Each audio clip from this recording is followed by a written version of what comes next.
Hello everyone, today we are going to discuss about the future perfect continuous tense because previous class we have finished that future perfect tense. So let's start. Rule of distinguish the sentence मतलब किस तरह का वाक्य को future perfect continuous tense का वाक्य कहते हैं। तो आप पढ़ चुके हैं ना, present perfect continuous, past perfect continuous. तो चलिए आज बात करते हैं फ्यूचर परफेक्ट कंटिन्यूअस। तो नियम बनता है, याद रखिए, जिस वाक्य के अंत में ता रहा हूंगा, जिस वाक्य के अंत में ता रहा हूंगा, जिस वाक्य के अंत में ता रहा हूंगा, ता रहा होगा, क्या है, ता रहा होगा, जिस वाक्य के अंत में ता रहा हूंगा, ता रहा होगा, ती रही होगी,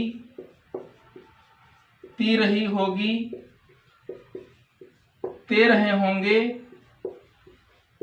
ते रहे होंगे, रहे। One second, I am repeating that. जिस वाक्य के अंत में ता रहा हूंगा, ता रहा होगा, ती रही होगी, ते रहे होंगे, रहे, उसे फ्यूचर परफेक्ट कंटीन्यूअस टेंस का वाक्य कहते हैं। आप एग्जांपल देखिए, एग्जांपल से ज्यादा क्लियर होगा। एग्जांपल क्या बोलता है, मैं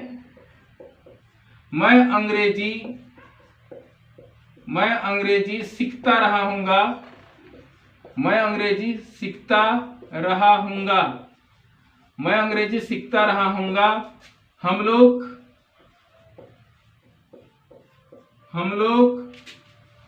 लोग काम करते रहे होंगे, करते रहे होंगे,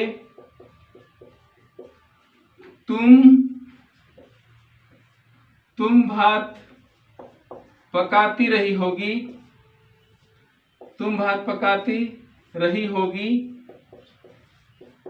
वह प्रश्न पूछता रहा होगा, वह प्रश्न पूछता रहा होगा,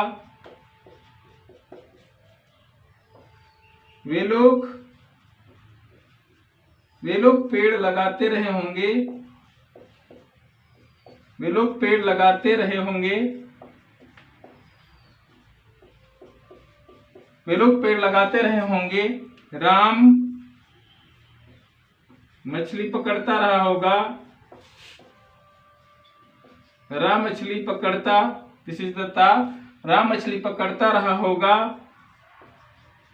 राम मछली पकड़ता रहा होगा। And last I can say Sita कपड़ा धोती रही होगी, सीता कपड़ा धोती रही होगी, सीता कपड़ा धोती रही होगी। So that whatever I have taken the Hindi example, you are looking the end of the sentence, ता रहा होगा, ते रहे होंगे, ती रही होगी, ता रहा होगा, ते रहे होंगे, ता रहा होगा, and again you can look here, ती रही होगी, ती रही होगी। That's why I have told you that जिस वाक्य के अंत में ता रहा होगा, ता रहा होगा, ती रही होगी, ते रहे होंगे, रहे, उसे फ्यूचर परफेक्ट कंटीन्यूअस टेंस का वाक्य कहते हैं। जैसे मैं अंग्रेजी सीखता रहा हूंगा, हम लोग काम करते रहे होंगे, तुम भात पकाती रही होगी, वह प्रश्न पूछता रहा होगा, वे लोग पेड़ लगाते रहे होंगे, राम मछली पकड़ता रहा होगा, एंड सीता कपड़ा धोती रही होगी। तो इस तरह का वाक्य आपको मिल जाए तो समझ लीजिए वह क्या है, फ्यूचर परफेक्ट कंटीन्यूअस टेंस का वाक्य है। तो मैं उम्मीद करूं यह क्लियर हो चुका होगा। तो चलिए आप शुरू करते हैं rule of making sentence of future perfect continuous tense. Now let's start rule of making sentence of future perfect continuous tense. Rule is saying that subject plus, please look at both, subject plus will have plus been plus before plus object. This is the rule and you have to careful about the rule. And एक चीज मैं बोलना चाहूंगा यहाँ पर कि यदि आप फ्यूचर परफेक्ट कंटिन्यूअस टेंस पढ़ रहे हैं तो प्रेजेंट परफेक्ट कंटीन्यूअस और पास्ट परफेक्ट कंटीन्यूअस को भी आप याद रखें, क्योंकि प्रेजेंट परफेक्ट कंटीन्यूअस में हम लोग क्या पढ़े थे, सब्जेक्ट प्लस हैव और has been plus before plus object. Past perfect continuous में क्या पढ़े थे, subject plus had been plus before plus object. तो यहाँ पर क्या हो जा रहा है, subject plus will have plus been plus before plus object. Will have been भी बोल सकते हैं यहाँ पर, बस हमारा बदलाव क्या हो रहा है यहाँ पर विल हैव में, क्योंकि यहाँ पर प्रेजेंट परफेक्ट कंटीन्यूअस टेंस में हैव और हैज था, बीन तो था ही, पास्ट में क्या था, यहाँ पर हैड था, बाकी बात ये सेम टू सेम था, बस फ्यूचर परफेक्ट कंटिन्यूअस में क्या आ गया है, विल हैव। तो यहाँ पर घबराने वाली बात नहीं है, बाकी बात सेम है, बस आपको टेंस के अनुसार याद रखिए कि प्रेजेंट में क्या प्रेजेंट परफेक्ट कंटिन्यूअस में क्या लगता है, पास्ट परफेक्ट कंटिन्यूअस में क्या लगता है, और फ्यूचर परफेक्ट कंटिन्यूअस में क्या लगता है। तो ये चीज कर लीजिएगा ना, तो आपको वाक्य बनाने में, दैट मींस सेंटेंस फॉर्मेशन में बहुत ही आसान होगी। तो चलिए इस रूल के अनुसार एक एग्जांपल लेते हैं। Let's we take one example. If I say that मैं बाजार जाता रहा हूंगा, then what will happen, I will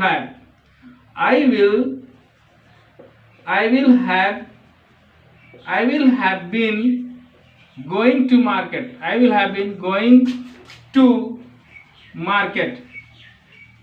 थोड़ा सा लंबा होता है, ध्यान रखिएगा। I will have been going to market. Look at here, subject plus will have plus been plus before plus object, because going is the before of go, that's why हम लोग बाजार जाते रहे होंगे, then what will happen, we will have been going to market. We will have been going to market. If I say तुम बाजार जाता रहा होगा, then you will have been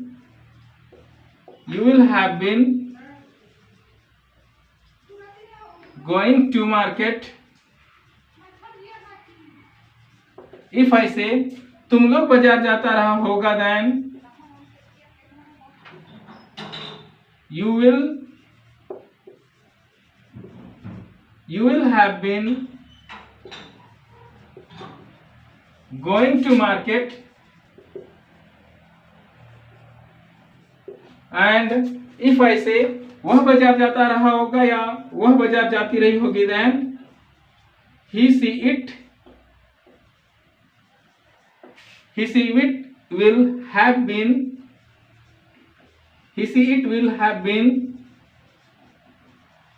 going to market. And if I say वे लोग बाजार जाते रहे होंगे, then they will have been, this is the have, they will have been, very simple, they will have been going to market. Like that you can take the example. So let's we discuss in Hindi. हमारा rule क्या बनता है, subject plus will have plus been plus before plus object.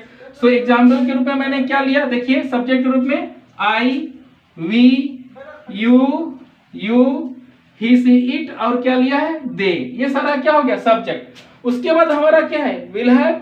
तो देखिए सभी subject में, सभी sentence में, सब्जेक्ट नहीं सभी सेंटेंस में आपको ना विल हैव देखने को मिल रहा है। आप देख रहे होंगे मेरा फिंगर यहाँ विल हैव है ना, क्योंकि हमारा रूल बोलता है। उसके बाद क्या है, बीन, या तो एक के बार विल हैव बीन भी लिख सकते हैं, कोई दिक्कत नहीं है। तो ये बीन की बात करें, देखिए सभी सेंटेंस में आपको क्या देखने को मिल रहा है, बीन। तो ये हो गया आपका क्या, बीन। ये बीन क्या बोलते हैं ना, प्रेजेंट परफेक्ट कंटिन्यूअस में भी था, पास्ट परफेक्ट कंटिन्यूअस में भी था, और यहाँ फ्यूचर परफेक्ट कंटिन्यूअस में भी है। उसके बाद क्या, बिफोर। तो बिफोर के रूप में हमने क्या यूज किया, गोइंग। आप सभी जगह देखिए गोइंग, और लास्ट में क्या है, ऑब्जेक्ट। ऑब्जेक्ट के रूप में हम लोग क्या, टू मार्केट यूज किए हैं। तो फाइनली हमारा रूल के अनुसार देखिए subject plus will have plus been plus before plus क्या है, object. Again you can look here, subject plus will have plus been plus before plus object. Like that you can take lots of examples. So let's read Hindi translation. I can say I will have been going to market. मैं बाजार जाता रहा होऊंगा। We will have been going to market. हम लोग बाजार जाते रहे होंगे। You will have been going to market. तुम बाजार जाता रहा होगा।